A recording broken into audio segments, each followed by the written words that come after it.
Romain Migus, bonjour. Bonjour Vincent. Merci d'être venu et d'avoir accepté cette invitation. Merci à toi de m'avoir invité. Je rappelle, pour commencer, que tu as sorti un site qui a été mis en ligne il y a quelques mois, Les Deux Rives. Est-ce que tu peux nous raconter ? Oui. Alors, lesdeuxrives.info est un site d'information et d'action sur l'Amérique latine. Pourquoi ? L'Amérique latine, c'est pas seulement Tintin et les Picaros, les Cités d'Or et Shakira. L'Amérique latine, c'est aussi un très grand laboratoire de l'implantation du néolibéralisme, puisque c'est là que c'est né, en 1973 avec Pinochet, et aussi un laboratoire des luttes populaires contre les conséquences du néolibéralisme. Donc, ce qui se passe en Amérique latine nous intéresse à nous, Français, à nous, Européens, puisque les mêmes mesures sont prises avec quelques temps de retard, les mêmes mesures qui se sont appliquées sur les pays d'Amérique latine il y a de ça plusieurs années. Et puis, bien évidemment, il y a eu des réactions en Amérique latine, les réactions spontanées du peuple telles qu'on a vu en France avec les Gilets jaunes, ça a eu lieu en Amérique latine dans la décennie des années 90 et aussi au début des années 2000. La demande, par exemple, d'assemblées constituantes pour rebattre les cartes du jeu politique et écrire de manière conjointe et collective une nouvelle charte suprême, ça a été fait en Amérique latine, donc dans les années 2000, et même encore aujourd'hui, puisque ce dimanche 25 octobre, au Chili, il y aura un référendum pour savoir si les Chiliens veulent réellement tourner la page du gouvernement de Pinochet et changer de constitution, puisque la constitution date de l'époque de la dictature de Pinochet. Donc il y a toute une série de problématiques en Amérique latine qui nous concernent directement. Malheureusement, quand on parle de l'Amérique latine ou quand on entend parler dans les médias dominants de l'Amérique latine, c'est soit sous la forme de folklorisation, ce que je citais au début, ou alors c'est le parti pris des élites et des oligarchies. Alors pour ça, Les Deux Rives, c'est surtout un exercice de lutte contre l'injustice médiatique. Les Deux Rives, c'est le point de vue des luttes populaires. C'est le point de vue de la lutte contre le néolibéralisme. C'est le point de vue de la lutte contre l'impérialisme dans tous les pays d'Amérique latine. Alors encore une fois, vous n'êtes pas obligé de croire ce que dit Les Deux Rives, mais au moins, Les Deux Rives vous apportent un autre son de cloche, une autre manière de voir la réalité politique, économique, sociale des pays d'Amérique latine.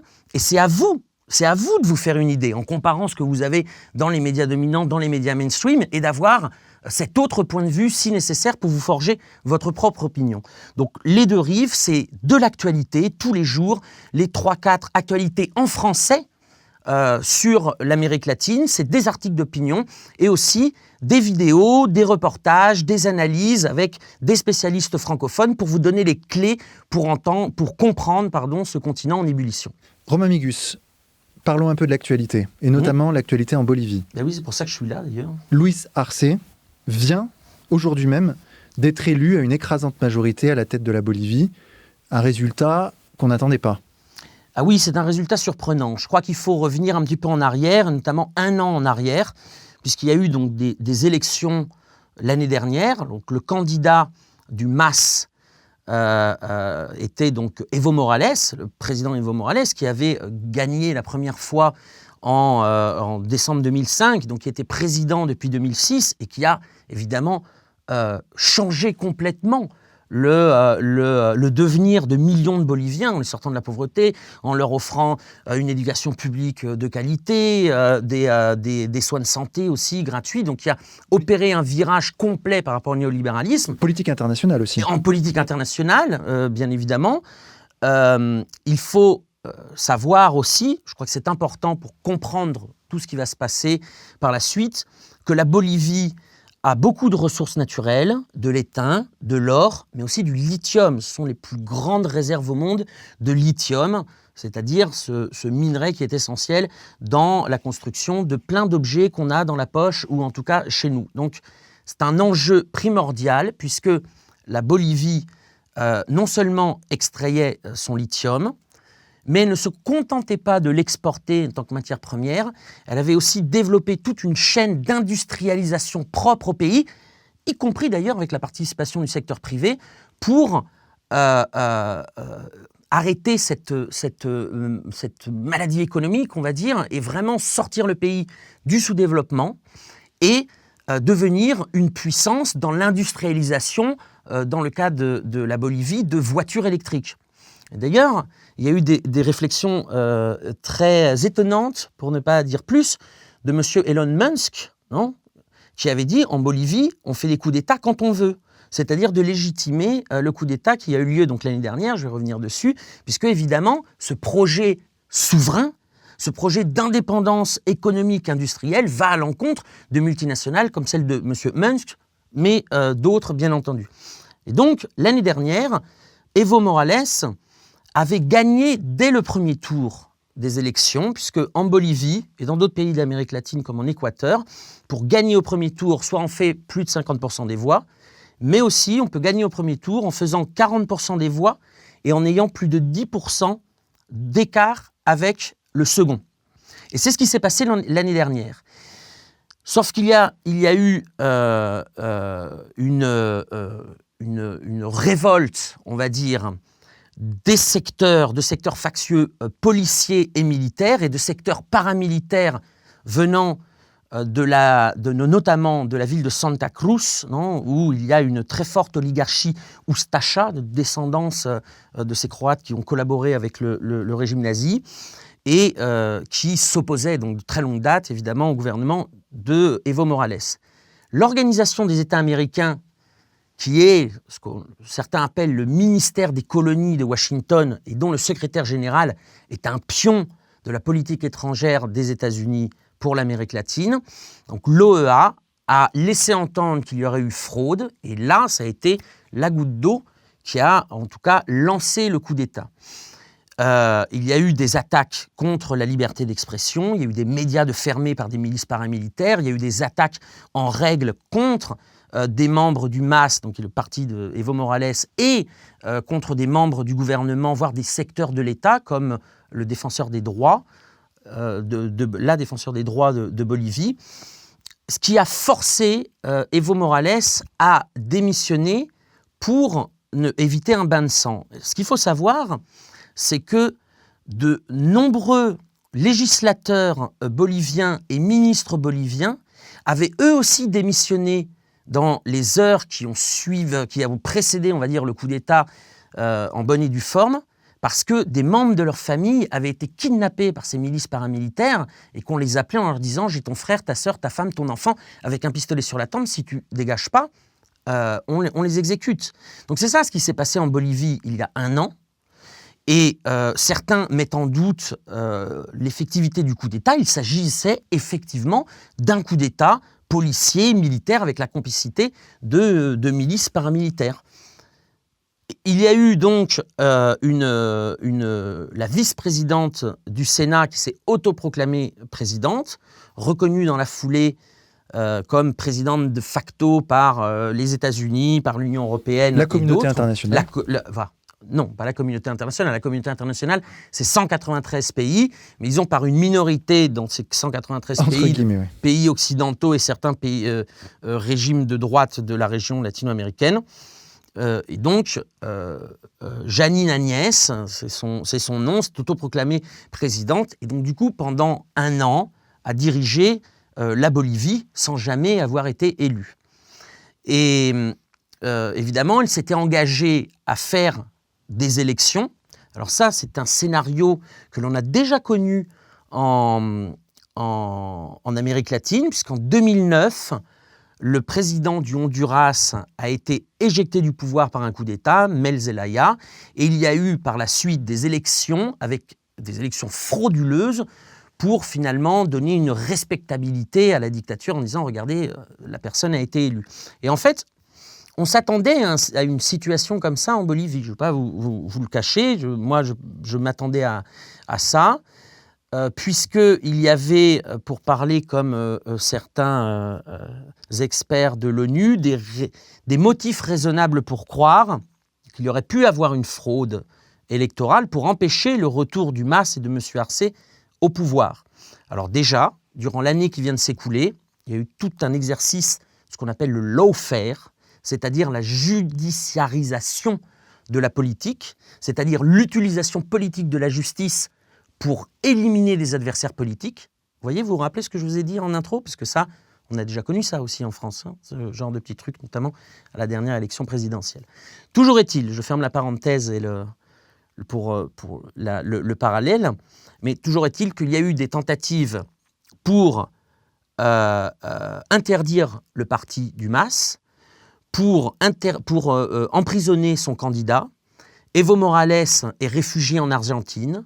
Il y a 7 dirigeants du MAS, de son parti, qui ont été obligés de demander l'asile politique au Mexique et qui, depuis 1 an, se trouvent dans l'ambassade du Mexique parce qu'ils n'ont pas de sauf-conduit pour pouvoir sortir. Donc il y a eu une véritable déferlante de répression judiciaire contre les mouvements populaires et contre les hauts dirigeants du MAS.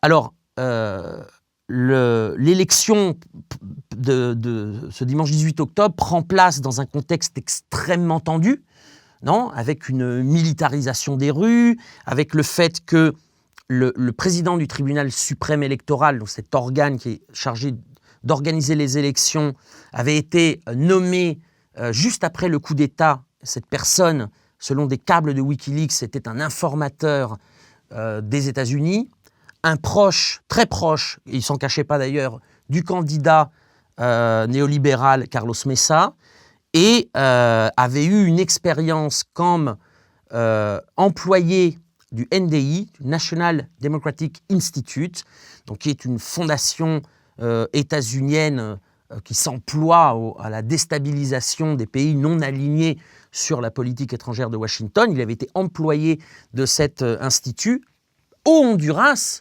justement pendant la période où il y avait eu cette fraude électorale visant à légitimer les autorités issues du coup d'État. Donc effectivement, il y avait tout un faisceau de présomptions qui faisait penser que le régime allait voler la victoire au MAS. Et puis, les résultats tombent. Et d'ailleurs, alors les résultats, non, puisque nous n'avons pas encore les résultats officiels. Il n'empêche que les sondages à la sortie des urnes montrent une victoire, mais époustouflante de Luis Arce, puisqu'il aurait récolté 52,4% des voix. Et donc Carlos Mesa, son concurrent direct, n'aurait que 30% des voix. Donc il y a vraiment un gouffre entre les deux. Et là, il va être très difficile pour le régime d'essayer de révertir, enfin de faire changer ces résultats. Donc c'est une excellente nouvelle pour la Bolivie, puisque cette victoire du MAS et de Luis Arce va permettre aux Boliviens de revenir sur les rails constitutionnels et de revenir sur le chemin de la démocratie. Alors qui est ce Luis Arce? Alors Luis Arce, ça a été le ministre de l'économie du gouvernement d'Evo Morales. Pendant les 14 ans où Evo Morales a dirigé le pays, Luis Arce, à part une parenthèse de quelques mois, a été le grand ordonnateur des politiques économiques, sociales, qui ont permis précisément à la Bolivie de sortir la tête de l'eau. Je rappelle quand même qu'avant l'arrivée de Evo Morales, l'état économique et social de la Bolivie est catastrophique. C'est le pays le plus pauvre d'Amérique du Sud, avec des disparités sociales gigantesques. Et donc, Luis Arce, c'est la personne qui a en tout cas la responsabilité, partagée évidemment avec Evo Morales, mais d'avoir sorti le pays du marasme dans lequel il se trouvait et d'avoir donné une véritable perspective de futur aux Boliviens. Et ça, c'est un choix assez stratégique de la part du MAS lorsqu'ils ont choisi leur candidat, puisque le gouvernement de facto, le régime de Agnès, avait en très peu de mois été revenu sur des conquêtes historiques.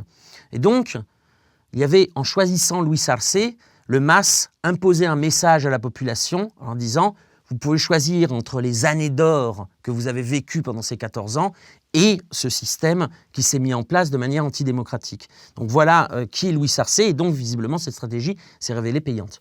Et est-ce qu'on peut craindre un scénario à l'équatorienne, à la Moreno, à savoir que Arce trahira peut-être plus tard la voie tracée par Morales, ou pas? Alors, je pense que Arce et le MAS vont s'engager, en tout cas, dans une voie de réconciliation nationale. Non, parce que c'est bien d'avoir reconquéri le pouvoir, mais enfin, il y a aussi tous les hauts dignitaires de la police, de l'armée, de certains secteurs économiques qui ont participé activement non seulement au coup d'État, mais aussi à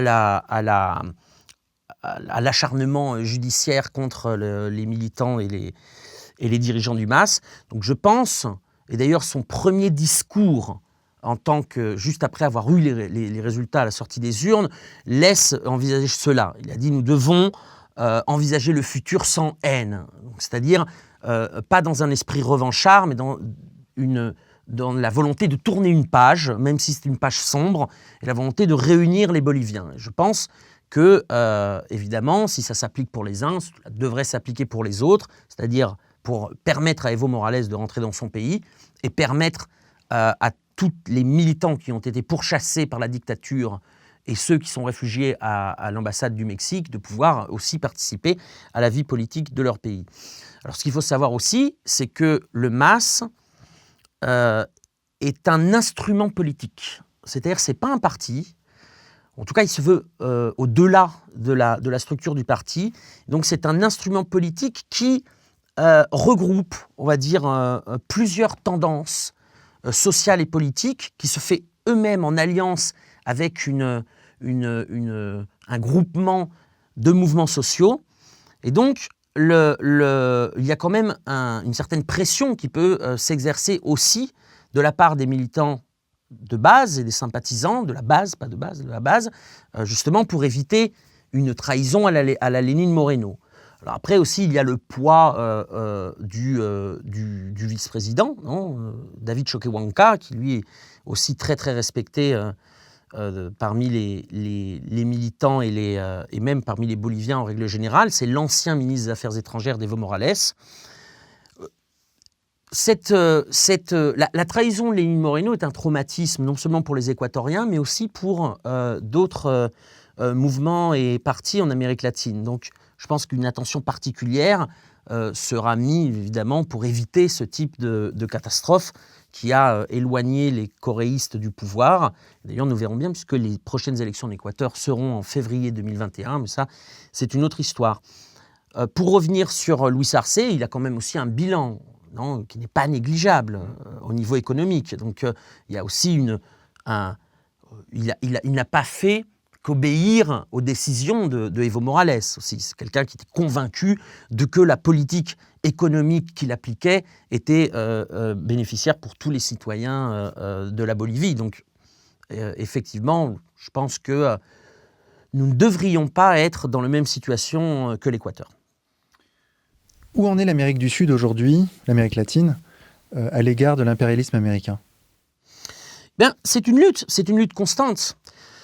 Dire que les années d'or du XXIe siècle, c'est-à-dire la première décennie des années 2000, aurait permis un point de non-retour au niveau politique, économique et social. On sait que ce n'est pas vrai, puisqu'on a bien vu, tant au Brésil qu'en Équateur, en Bolivie, en à peine un an, ou en Argentine, avec le gouvernement de Mauricio Macri, qu'il est très facile, lorsque ces gouvernements assujettis à la politique étrangère de Washington, promoteurs du néolibéralisme, et qui en fait favorisent les élites et les oligarchies locales, peuvent faire revenir le pays en quelques mois ou quelques années au point de départ où ils étaient avant l'arrivée de ces gouvernements. Donc c'est une lutte, c'est un rapport de force.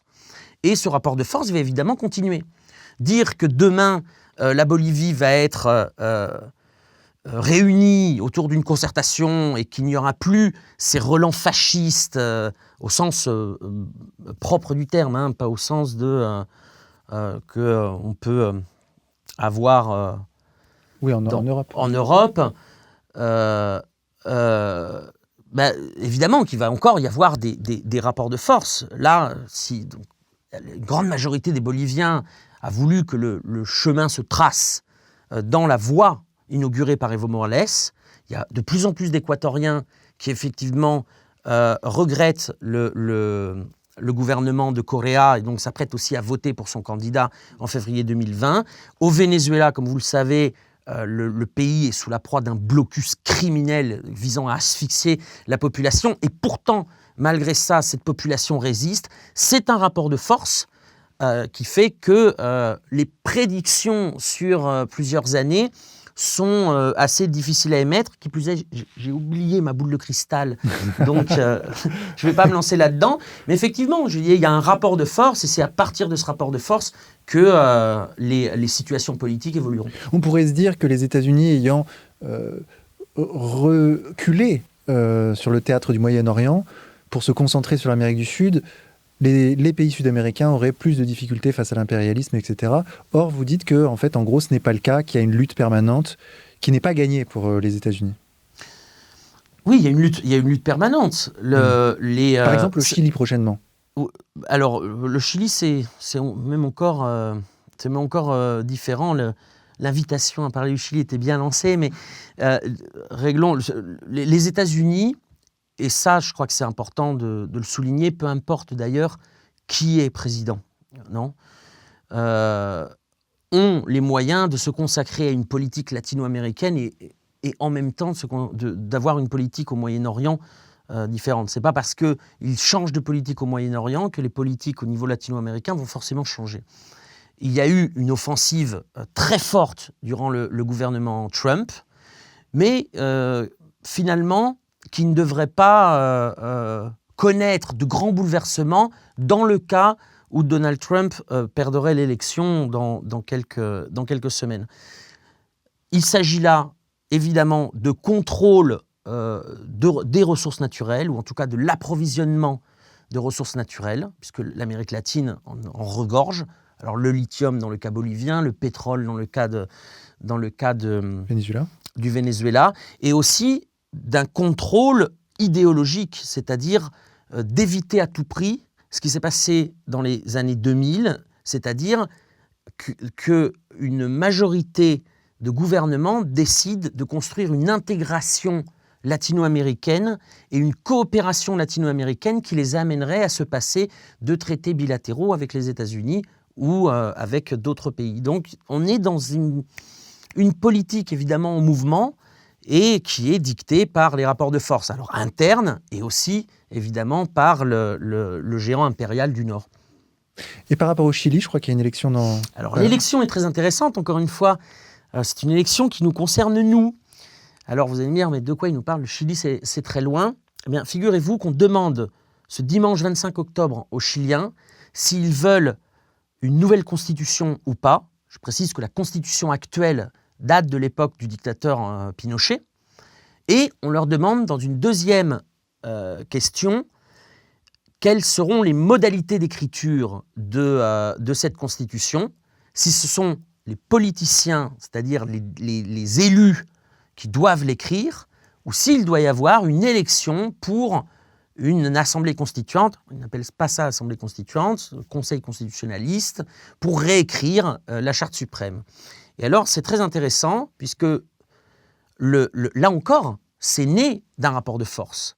Puisqu'il y a un an, le 18 octobre, sur la base d'ailleurs, c'est intéressant, là encore, vous allez voir, les rapprochements sont fantastiques, sur la base d'une étincelle qui a été l'augmentation du ticket de métro et de bus. Donc encore une fois, le transport. Non ? Ça rappelle quelque chose. Oui, ça rappelle quelque chose. Encore une fois, le transport, pouvoir se déplacer, et notamment des tickets étudiants. Et donc il y a eu une révolte de lycéens contre cette augmentation qui, au début, de manière pacifique, ouvrait les portes des métros pour que les gens puissent, ou des transports publics, pour que les gens puissent le prendre gratuitement.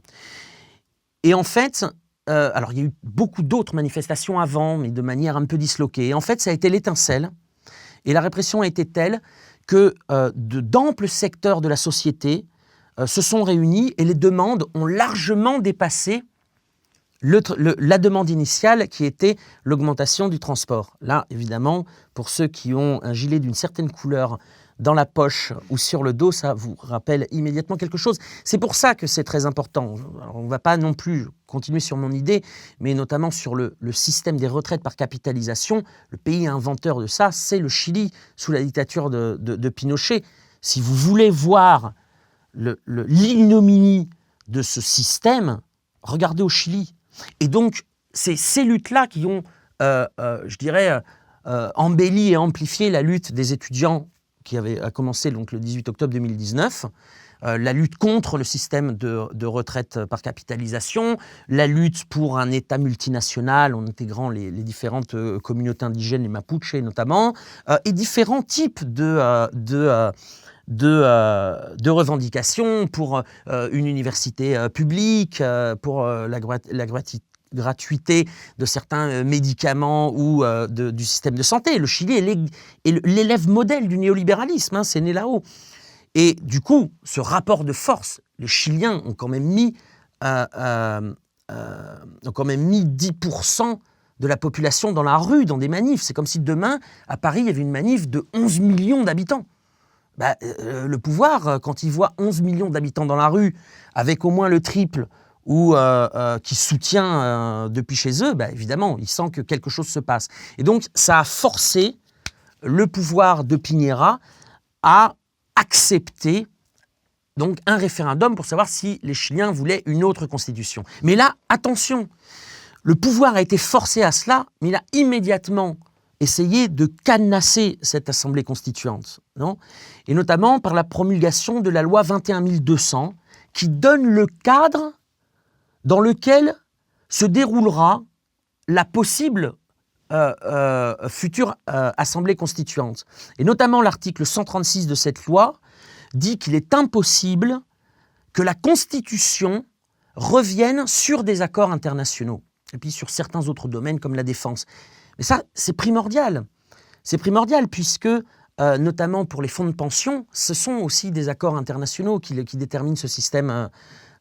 Donc déjà là, on voit qu'il y a une certaine limitation. La future assemblée constituante chilienne n'est pas plénipotentiaire, elle ne s'impose pas aux autres pouvoirs du Chili. Et puis, à la fin, donc, lorsque cette constitution sera rédigée, les élus en place qui ont acquis un mandat lors de la précédente constitution ne seront pas révoqués, il n'y aura pas d'élection générale, ils conserveront leur poste. Donc il y a toute une série effectivement de limites imposées par le pouvoir. Mais encore une fois, c'est pas grave. C'est-à-dire on peut pas avoir on peut pas partir d'une position de principe. Enfin, en tout cas, c'est mon point de vue. Non ? Là encore, le rapport de force sera déterminant. Puisque c'est un pas essentiel. C'est un pas essentiel. Qui plus est, c'est aussi le premier round d'une série d'élections. L'année prochaine au Chili, il y aura donc les élections pour l'Assemblée constituante. Il y aura aussi des élections pour approuver ou pas la Constitution qui sortira de là. Et puis, il y aura des élections présidentielles et législatives. Donc, elle s'inscrit dans une dynamique politique et électorale, cette Constitution, qui même si elle a des limites pour l'instant, en tout cas, notamment la limite que chaque article doit être approuvé par les 2/3 de l'Assemblée constituante, en sachant qu'évidemment les conservateurs, les néolibéraux auront au moins 1/3 de députés. Donc ça devra évidemment amener à une constitution. Est-ce que la constitution, dans ces termes-là, une constitution rêvée pour les Chiliens, premièrement, je ne suis pas chilien, je ne vis pas au Chili, mais je dirais je dirais en tout cas que c'est une avancée, et une avancée considérable qui effectivement sera réglée ensuite par les lois existantes ou résultantes de l'approbation de cette nouvelle constitution. Ou pas d'ailleurs, puisque les élections ont lieu dans quelques jours, mais bon, vu les sondages, on peut penser qu'il y aura une assemblée constituante. Effectivement, c'est une avancée et c'est une des étapes pour un changement politique et électoral au Chili. Quand tu traduis ça, évidemment, en France, parce qu'il y a des préoccupations en France pour l'écriture d'une nouvelle constitution, préoccupations d'ailleurs qui sont partagées par des gens qui ne partagent pas tout sur le plan politique. Le Chili est peut-être un exemple à regarder, à la fois pour peut-être ce qu'il ne faudrait pas faire, mais à la fois aussi pour évaluer l'importance des rapports de force pour faire évoluer un projet politique qui prenne en compte l'intérêt général et le bien-être de tous. Romain Migus, merci beaucoup. Merci à toi, Vincent. Je rappelle qu'on peut, en fait, je vais tutoyer parce qu'en réalité on se tutoie, soyons honnêtes. On peut te retrouver donc sur le site www.lesderives.info. Voilà, exactement. Et j'espère pouvoir vous fournir beaucoup d'éléments pour comprendre la réalité de ce continent latino-américain et évidemment pouvoir vous donner des éléments pour pouvoir agir au niveau local, c'est-à-dire dans votre pays. Donc, venez sur les deux rives, traversez la rive, venez voir sur l'autre, on vous y attend et encore une fois pour vous aider à forger votre opinion. Vous n'êtes pas obligé de nous croire, mais au moins vous aurez un autre point de vue. Merci beaucoup.